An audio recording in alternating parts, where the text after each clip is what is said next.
Augusto, vai conversar demais com o William, né? Tem aí o Fábio Santos também, que é um cara inteligente, acima da média em relação à parte tática, à parte do ser humano. Então acho que esse time vai incomodar, viu, Dani?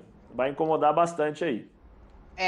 Olha, a gente vai falar aqui do Silvinho daqui a pouco, mas antes eu quero colocar, Pascoal, a declaração do Duílio, né? Porque é isso, a versatilidade do William, a força do meio-campo, o Roger Guedes chegando ali pra frente.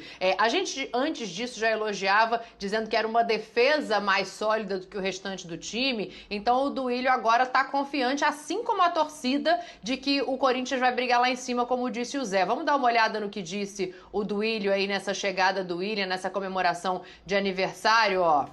O Corinthians subiu de patamar, tá? A palavra da moda. Tem condições de brigar por qualquer título. E temos o reforço da Fiel voltar para a Arena. Isso ninguém tem. Bom, time de massa, a gente sabe da importância da torcida de volta. Agora, Pascoal, qualquer título. Qualquer título, Pascoal? Qualquer título.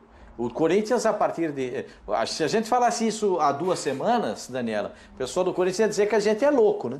O torcedor do Corinthians, tá maluco, não tem nenhum time para botar em campo. 2 semanas, né? Agora o time tem. Tem time para botar em campo e ainda dá para botar um ou outro jogador que tem qualidade no banco de reservas, né? Porque se você for jogar com o Roger Guedes e com o William, vai sobrar gente. Eu acho que esse menino Watson tá evoluindo. De repente pode sobrar para ele e ficar fora do time principal. Vai entrar em algumas oportunidades. Aí do outro lado, aí você vai olhar para lá, aí Mosquito. Mosquito era peça imprescindível no time do Corinthians. Mas com o Roger Guedes, olha a diferença, hein? Roger Guedes, aí deu para entender? Aí você vai para o meio campo. Aí você vai no meio campo. Aí tem, olha... Já imaginou? A gente já viu uma demonstração do Juliano em algumas partidas. O Juliano não jogou bem contra o Grêmio, em função de que o Corinthians sofreu uma marcação individual no Juliano. O Grêmio repetiu a marcação do Flamengo contra o Corinthians e inviabilizou o Juliano de sair jogando. E aí Renato Augusto que vai entrando fisicamente dentro da sua condição. E a gente sabe, e o torcedor do Corinthians sabe, ele tem paciência com isso, que o Renato Augusto leva um pouco mais de tempo do que qualquer outro jogador, porque ele é muito forte fisicamente e ele precisa desse tempo para entrar em condição física, equilibrar a musculatura e ganhar condições de jogo. Porque o cara só ganha, como o Zé Elias falava antigamente, só ganha jogueira, só ganha o jeito de jogar se o cara está jogando. O cara sentado no banco de reservas não pega jogo. Fora do time não pega jogo. Pega jogo é jogando. Aí você já está mais rápido, toca mais rápido, aparece para jogar, essa coisa toda. Então, muda muito o patamar do Corinthians. Briga sim, briga sim. Não sei se nessa temporada briga para ser campeão. Deixou passar muito tempo, né? Montou um time muito tarde. Então, deixou passar tempo. Nessa temporada não, então, mas vai melhorar. Brasileiro já... Não, nesse brasileiro eu não acredito. Acho que o Corinthians vai brigar por uma vaga da Libertadores da América com esse time, uma vaga da Libertadores da América, para ter já aquele dinheiro da Libertadores da fase de grupos, já para ter aquela grana entrando na premiação do campeonato, aí depois tem Copa do Brasil, aí, entendeu?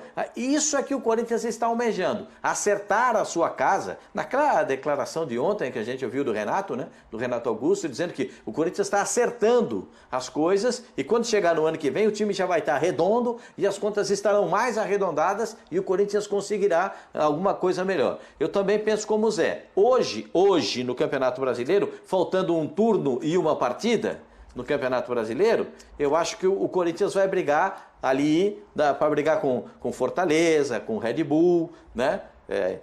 Sabe que o torcedor eu tenho um amigo torcedor do Corinthians que falou para mim hoje, eu vou contar esse segredo aqui para vocês. Falou para mim assim, Pascoal, vou dizer um negócio pra você. Quando é que vai jogar Corinthians e Palmeiras? Falei, só no segundo turno agora. Eu sou Corinthians e dou um de lambuja. Ó. Olha aqui, ó. Eu preciso de uma opinião ponderada. Eu quero ouvir o Facincani.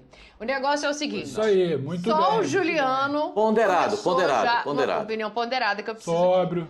Só o Juliano que tá em campo, Facinca. E o time já melhorou, isso é indiscutível. Quando colocar todo mundo pra jogar aqui, entrosar, realmente vai brigar por qualquer título. Mas aí a gente pensa nessa temporada, essa não é uma temporada que seja esse o ponto a almejar.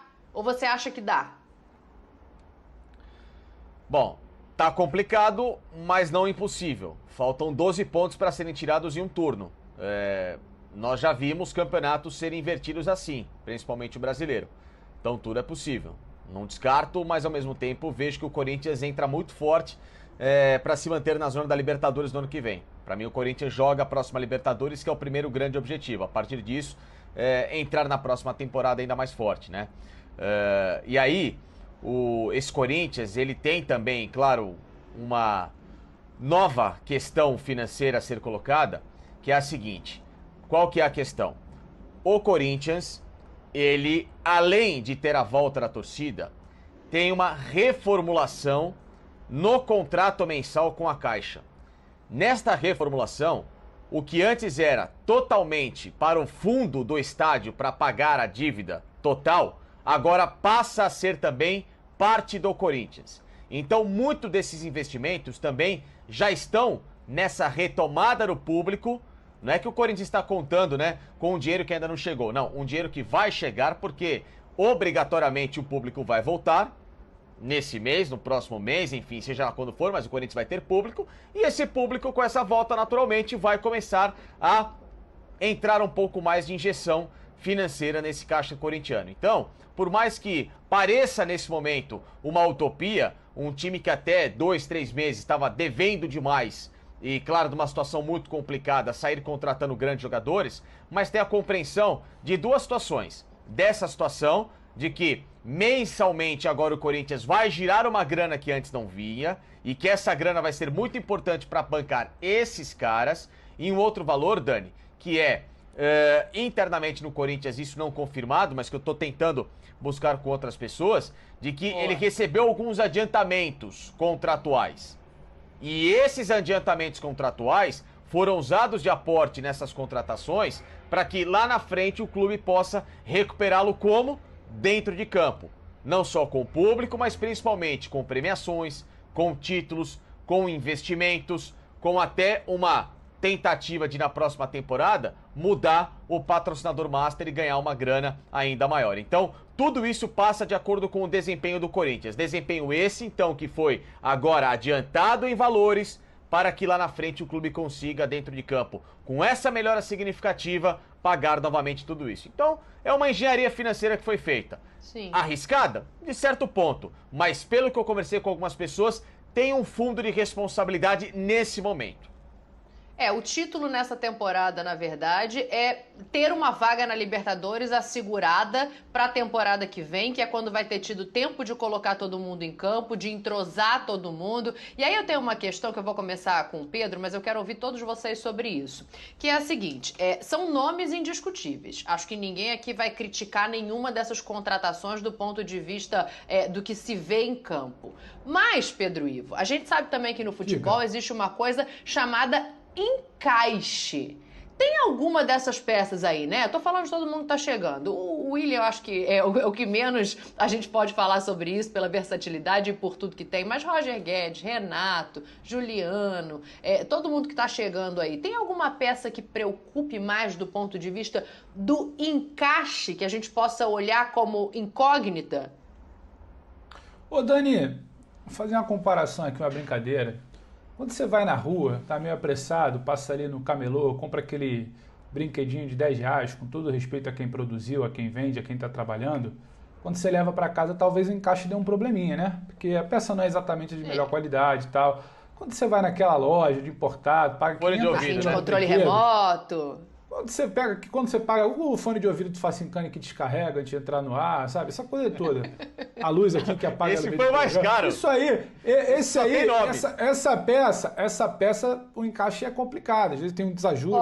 Vou te fazer só uma provocação antes de você continuar o seu raciocínio. Às vezes você paga a melhor internet que a operadora tem para oferecer e ela cai no meio do programa, hein? Se alguém quiser, procura a Dani para fazer um merchan aí, que é para ficar com a internet legal em casa. Ela tá querendo. Agora, voltando aqui, Dani, aí você compra aquele brinquedo de 500 pila, que você sabe que tem qualidade, aí é fechar o olho, dá na mão da criança que até se ela se enrolar, ela acaba montando. Eu acho que você tem problema de encaixe quando você tem um elenco mediano e você demanda um trabalho muito acima da média de quem está montando o time e uma vontade, sabe, como diria nosso professor Paulo Calçade, e uma necessidade, uma aderência maior ao trabalho. Só que a gente está falando de Giuliano, que com um time mediano ele já mostrou como encaixa, Renato Augusto, na ponta dos cascos, pode encaixar em qualquer lugar do mundo, Roger Guedes, e a gente está falando agora de William também. Então acho que o encaixe não é exatamente o problema. Para mim o problema é muito mais se vai ter uma oscilação, se vai ter algum tipo, sabe, de demora para esse encaixe acontecer, se esse encaixe vai acontecer daqui a um mês, se esse encaixe vai acontecer daqui a um mês e meio. Isso. Se esse encaixe acontece na virada do turno ou no meio do segundo turno. Mas aí é uma questão muito mais física do que de encaixe técnico. E aí você falou de título, sendo bem coerente, o Corinthians para mim esse ano não briga por título. Acho que talvez a grande taça do Corinthians seja... Ele está em sexto lugar, acho que o elenco que você monta, se você sair desse sexto lugar, se você cair, é uma ponto de frustração. Acho que a taça do Corinthians desse ano é uma vaga direta à Libertadores. Por questão financeira, por se garantir, por autoestima, por mostrar que esse time está dando certo. Acho que é tudo isso. Agora, a declaração do Duílio, que ela, claro, é sempre muito pensada para a torcida, de vamos brigar por todos os títulos, ela flerta muito mais com a realidade de 2022. Esse Corinthians bem montado, com esse tal encaixe que você cita, Dani, ele é para brigar por tudo que é título em 2022, sim. Isso se não repor uma peça aqui ou ali da defesa que possa ficar um pouco com uma idade mais avançada. Agora, o encaixe técnico, ele vai existir. A minha dúvida é, em quanto tempo? O Giuliano tem um tempo de resposta, o Renato já mostrou que tem outro. Acho que o Roger e o William têm um tempo de resposta muito mais próximo ao do Giuliano. Chegam, entram e encaixam. Talvez só uma dúvida pelo Renato, o que também não é problema, porque o Renato com 70%, 80%, ele já começa a te entregar bastante. Tem muito poucas